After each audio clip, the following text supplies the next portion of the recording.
Form ప్లాట్లకు Rythu Bandhu 2 లక్షల ఎకరాల్లో farm land వెంచర్లు, రైతు బంధు రైతు బీమా పేరిట మార్కెటింగ్. హైదరాబాద్ చుట్టుపక్కల జోరుగా బిజినెస్. గజాల్లో కొనుగోలు చేస్తున్న నగరవాసులు, గుంటల్లో రిజిస్ట్రేషన్లు చేస్తున్న తహసీల్దార్లు, 7 ఏళ్లలో పెరిగిన 18 లక్షల పాస్బుక్లు. వీటికి పెట్టుబడి సహాయం కట్ చేస్తే ఏటా 300 కోట్ల మిగులు. హైదరాబాద్ చుట్టుపక్కల ఫామ్ ల్యాండ్ బిజినెస్ జోరుగా సాగుతుంది. నాలా కన్వర్షన్ చేయకుండా వ్యవసాయ భూములను వెంచర్లుగా మార్చేస్తున్నారు.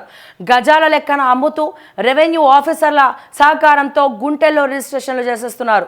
కొత్త పాస్బుక్లు జారీ చేస్తుండడంతో వారు రైతు బంధు, రైతు బీమా వంటి పథకాలకు అర్హులవుతున్నారు. ఈ 4 ఏళ్లలో గుంట, 2 గుంటలు, గుంటలోపు వ్యవసాయ భూములు క్రయ విక్రయాలు లక్షల్లోనే సాగాయని చెప్పి ధరణి పోర్టల్ డేటా స్పష్టం చేస్తుంది. 7 ఏళ్లలో కొత్తగా 18 లక్షల పాస్బుక్స్ జారీ కావడం ఇందుకు నిదర్శనంగా నిలుస్తున్నది. కేవలం ఇన్వెస్ట్మెంట్ పర్పస్ కోసం కొనుగోలు చేసే ఈ ఫామ్ ప్లాట్లలో ఎలాంటి వ్యవసాయ కార్యకలాపాలు సాగవు. ఇలాంటి వాటికి రైతు బంధు కట్ చేస్తే ప్రభుత్వానికి 300 కోట్ల పెట్టుబడి సహాయం ఆదా అవుతుందని చెప్పి నిపుణులు పేర్కొంటున్నారు. సో చూడండి, మీరు ఫామ్ ల్యాండ్స్లా ఇక మీకు వెంచర్లలో కూడా రైతు బంధు వస్తుంది, రైతు బీమా వస్తుంది, ఇవన్నీ వస్తాయి అని చెప్పి మభ్య పెడతా ఉన్నారు. తస్మాత్ జాగ్రత్త. మరి ఒకవేళ అది రావడం అనేది కరెక్ట్ కాదని నేను అనుకుంటా ఉన్నా. వెంచర్లకి రైతు బంధు ఎందుకండి? సో ఎవడైతే దున్నుతాడో, ఎవరైతే మన రైతులు కష్టపడి వ్యవసాయం చేస్తారో వాళ్ళకి రైతు బంధు రావాలా?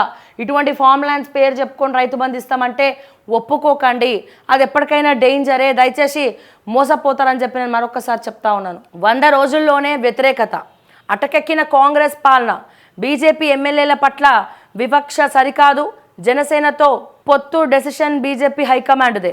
కేంద్ర హోంశాఖ సహాయ మంత్రి బండి సంజయ్ 100 రోజుల్లోనే కాంగ్రెస్ పాలనపై ప్రజల్లో తీవ్ర వ్యతిరేకత వచ్చిందని కేంద్ర హోంశాఖ సహాయ మంత్రి బండి సంజయ్ ఆరోపించారు. ఆదివారం ఆయన కరీంనగర్లో మీడియాతో మాట్లాడారు.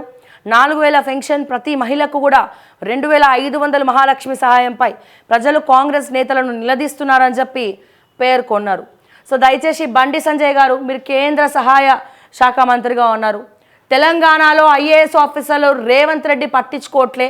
మరి గతంలో రేవంత్ రెడ్డి కాదు రేటంత రెడ్డి అని ట్రోల్ చేశారు. మరి ఇప్పుడు అందరూ కూడా ఫండింగ్ ఇచ్చి మేనేజ్ చేస్తూ ఉన్నారు. తెలంగాణ ప్రజలందరూ నారాజ్ అయినరు. ఇటువంటి ఐఏఎస్ ఆఫీసర్లకు ఎవరు కూడా ముక్కుకి తాడేసేవాళ్ళు లేరా?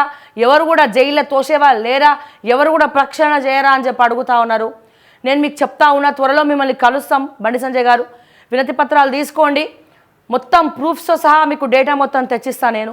సో దయచేసి మీరన్నా ఈ ఐఏఎస్ ఆఫీసర్ల ప్రక్షాళన చేపట్టండి అని చెప్పి నేను మరొకసారి బండి సంజయ్ గారిని ఈ సందర్భంగా రిక్వెస్ట్ చేస్తూ ఉన్నాను. అండ్ అదే రకంగా